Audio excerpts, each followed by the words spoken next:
आज कुछ टर्म्स जिस पे हमेशा लोगों को डाउट रहता है, जैसे lawyer, advocate, barrister, attorney general, solicitor, इन सब में लोगों को बड़ा कन्फ्यूजन होता है कि कौन सा टर्म किस लिए यूज़ किया था। तो चलिए हम बताते, कोशिश करते हैं। लॉयर उन्हें कहते हैं जो लॉ की पढ़ाई कर रहे हैं। तो वैसे पढ़ने वाले बच्चे को हमेशा हम लॉयर नाम से जानते हैं, और स्टूडेंट्स एक तरह से कह सकते हैं। एडवोकेट उसे कहते हैं जिसे बार ऑफ काउंसिल से सर्टिफिकेट मिल गया होता है कि वो केस कोर्ट में जाके लड़ सकते हैं।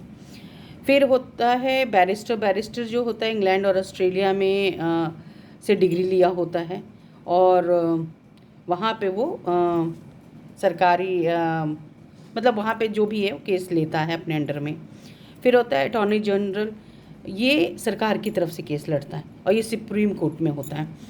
सरकार के जितने केस होते हैं ना, एक होता है कि जैसे सरकार खुद तो बात करने लगी कि जैसे उसने कुछ भी केस पास कर दिया है, पास करने के बाद हमें उसका कारण पूछना है, क्यों किया, कैसे किया। तो सरकार तो हर चीज़ का जवाब देने आएगी नहीं कोर्ट में, तो उसने अपनी तरफ से अटॉर्नी जनरल को रखा है, तो हम उससे क्वेश्चन कर सकते हैं, वो उसका आंसरेबल होता है, वो देगा, वो उस मतलब वो अपने बातें रखेगा अपनी तरफ से।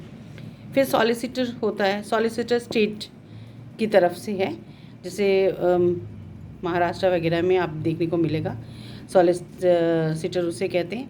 और फॉरेन में सॉलिसिटर जो होता है वो कौन सा केस किस उस पे जाएगा, किस मतलब किसके अंडर में जाएगा, कौन लड़ेगा, वो उधर डिसाइड करते हैं।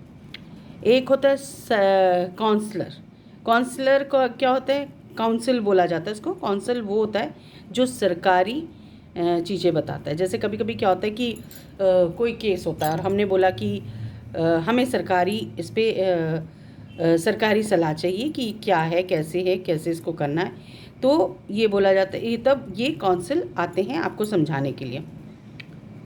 तो ये है आज का, और होप आपको समझ में आया होगा कि ये जो अलग अलग टर्म्स हैं क्या है, और सारे मतलब एक एडवोकेट से ही रिलेटेड है, लेकिन इनके जो डेजिग्नेशन है वो थोड़े थोड़े से अलग हैं।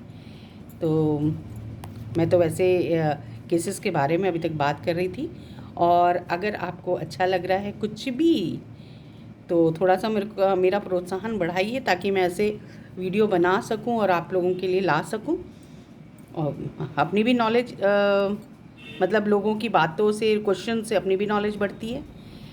सब्सक्राइब करिए यूट्यूब में देख के। धन्यवाद।